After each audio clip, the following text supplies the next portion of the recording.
চাঁদপুর ৫টি আসনে কে হচ্ছেন আগামীর প্রতিনিধি এমন আলোচনা এখন ভোটারদের মাঝে। চাঁদপুর বাস স্টেশন এলাকা থেকে বিষয়ে বিস্তারিত জানাতে সরাসরি যুক্ত হচ্ছেন প্রতিনিধি বিল্লাল ঢালী। বিল্লাল ঢালী, আপনি যেহেতু বাস স্টেশনে আছেন, সেখানে একটু ভোটারদের আসলে আমরা কমেন্টগুলো জানতে চাচ্ছি যে তারা আসলে কাকে নির্বাচিত করতে চাচ্ছেন, তারা কি বলছেন, কোন প্রার্থীরা এগিয়ে আছেন বা থাকবেন, একটু জানাবেন।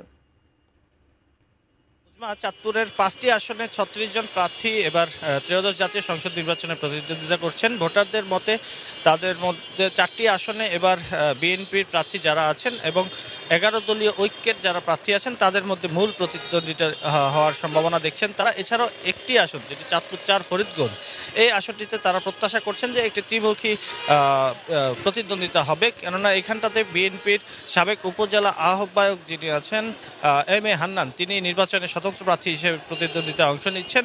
এখান থেকেই, এই আসনটি থেকে, ফরিদগঞ্জ আসন থেকেই বিএনপির দলীয় মনোনয়ন পেয়ে নির্বাচন অংশ নিচ্ছেন লায়ন হারুনুর রশিদ, তিনি সাবেক সংসদ সদস্য ছিলেন। এখান থেকে জেলা জামাতের আমির বিল্লাল হোসেন মিয়াজি, তিনি ১১ দলীয় ঐক্যের প্রার্থী হিসেবে নির্বাচনে অংশ নিচ্ছেন। সেহেতু এই আসনটিতে ঘিরেই ভোটাররা মনে করছেন যে এখানে আসনটিতে ত্রিমুখী একটি ভোটের লড়াই হবে। এছাড়াও বাকি যে আসনগুলি আছে সেখানে এলডিপির ২ জন প্রার্থী এবং ২ জন হচ্ছে জামাত ১১ দলীয় জোটের প্রার্থী জামাত হিসেবে তারা প্রতিদ্বন্দ্বিতা অংশ নিচ্ছেন। সেখানে চাঁদপুর ১ আসন থেকে বিএনপি সমর্থিত যিনি আছেন তিনি হচ্ছে সাবেক শিক্ষা প্রতিমন্ত্রী এহসানুল হক মিলন। এই আসনটিতে মূল প্রতিদ্বন্দ্বী ভোটাররা যেটি দেখছেন সেটি হচ্ছে জামাত ১১ দলীয় জোট সমর্থিত প্রার্থী আবু নসর। এছাড়াও চাঁদপুর ২ আসনের কথা যদি বলি, এই আসন থেকে বিএনপির সমর্থন পেয়ে নির্বাচনে অংশ নিচ্ছেন ডক্টর জালাল উদ্দিন।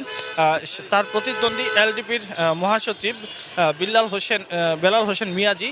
এছাড়া চাঁদপুর ৩ আসনের কথা যদি বলি, এই আসনটিতে নির্বাচনে অংশ নিচ্ছেন বিএনপির পক্ষ থেকে জেলা বিএনপির সভাপতি শেখ ফরিদ আহমেদ মানিক। এছাড়াও এই আসনে ১১ দলীয় জোট থেকে যিনি প্রতিদ্বন্দ্বিতা করছেন তিনি হচ্ছেন জামাতের সাধারণ সম্পাদক অ্যাডভোকেট শাহজাহান মিয়া।